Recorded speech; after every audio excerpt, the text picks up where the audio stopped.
for my final example here, I just have a patient, Mike Rowlands, that we're going to go ahead and take a look at.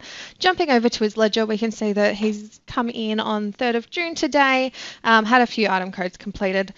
Looking over to the Health Fund Shield, we can see that it's green, meaning he does have a Health Fund linked. And taking a further look, we can see that he's actually linked to Bupa, which is not a problem at all.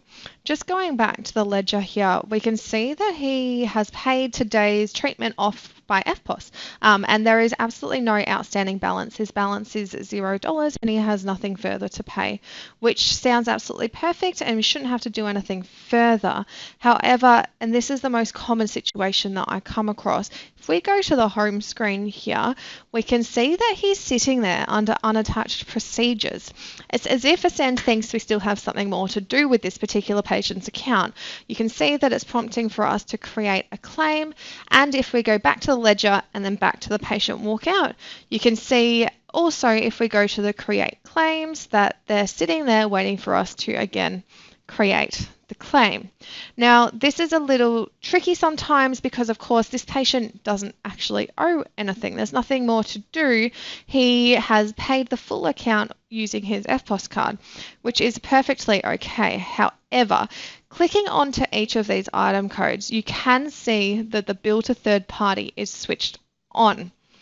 Now, this is, of course, because he has a health fund linked to his account, which sounds perfect.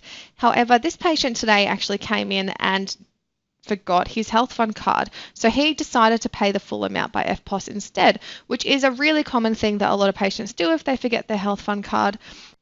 This is because they'll just go ahead and claim it from the health fund themselves. So in this case, they would go to Bupa. Now, what I'm going to do to fix this up is just click onto the invoice line like what I've just done and go ahead and cancel invoice. So this is very similar to what we completed previously.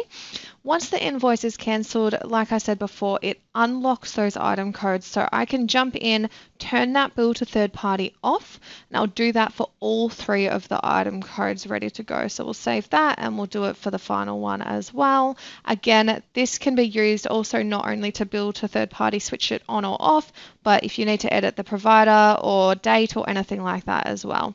So now that they're all done, we can jump back to the patient walkout, recreate the invoice. Now, if we go to create claims, like we should expect, there's absolutely nothing sitting there, which is absolutely perfect.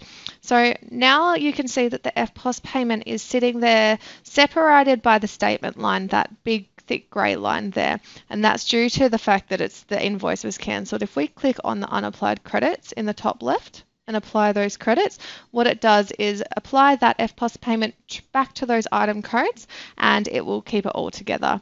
And jumping to the home screen, we can see that there's now no longer any patient sitting under the unattached procedures.